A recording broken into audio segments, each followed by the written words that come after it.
Welcome to my video on the real number system. So this is part two, and we're going to be looking at Frayer models to define four keywords of the real number system. So the first one we have here is integer, and remember integer are natural numbers. So these are our counting numbers starting with 1, 2, 3, 4, and there's no decimals. So natural numbers, they're opposites.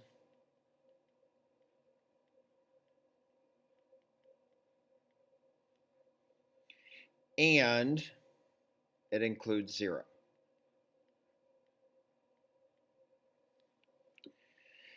Okay, let's look at the illustration, and we're going to draw part of our real number system. So we're going to draw the circle for rational numbers. So we have rational numbers. Then, of course, the next section is integers. And then we have whole numbers. And then finally, we have natural. And we're going to go ahead and shade this little area in here to represent the integers. Okay, now some examples might include 0, of course. Then we can have negative natural numbers, and then we can have a positive natural number. And then we can also have the negative square root of 36, because the square root of 36 is 6, and if there's a negative in front, that makes it negative 6. Okay, some non-examples, of course, would be a negative fraction, and then we have negative 2 and 3/10 repeating, and then 1 1/2. And then, of course, we forget about this, but percents, because the result of a percent is a decimal. Okay, let's look at our second definition here. We have a whole number. So a whole number are natural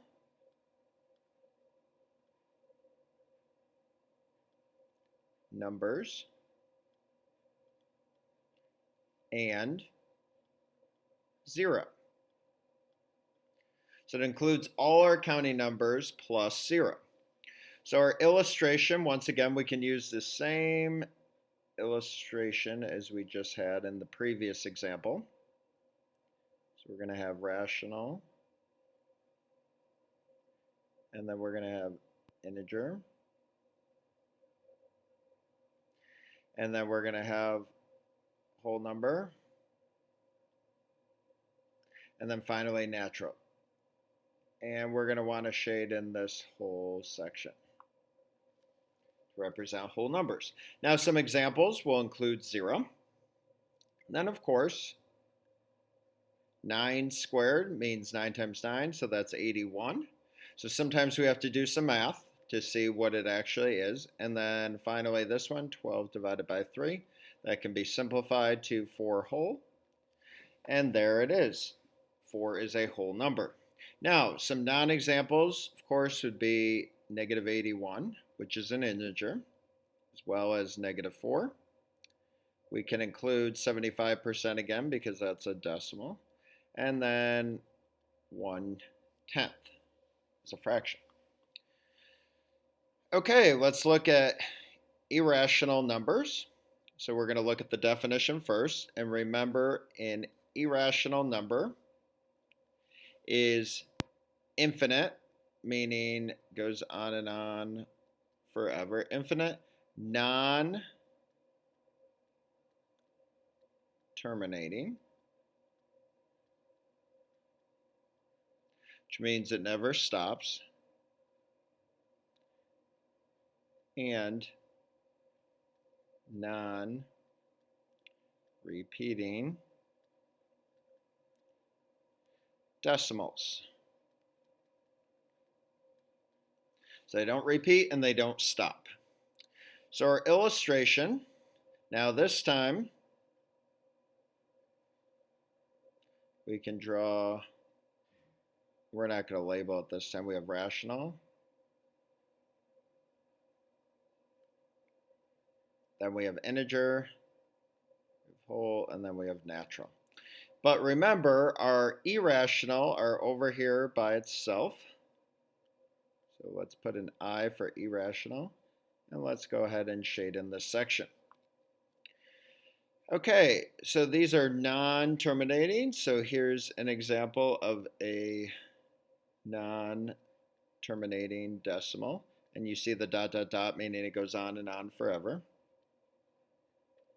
Square roots that are not perfect squares, so square root of 10 and square root of 17. Okay, if it was a perfect square, then it would be an integer and a whole number and a natural number. Okay, assuming that there wasn't a negative in front.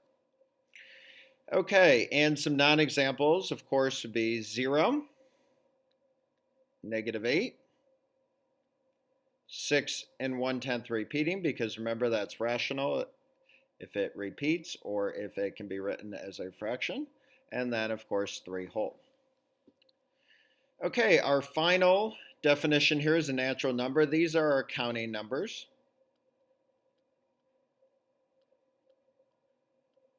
So 1, 2, 3, 4. And some examples would be 1, square root of 100 is 10. 4 to the third power is 64. And 6.0 is actually 6 whole. Okay, some non-examples would be 0, 4 and 7/10 repeating, -1/3, and -1. And we forgot to do the illustration here, so let's draw our circle. We're going to have rational. Then our next section is integer. And we have whole number.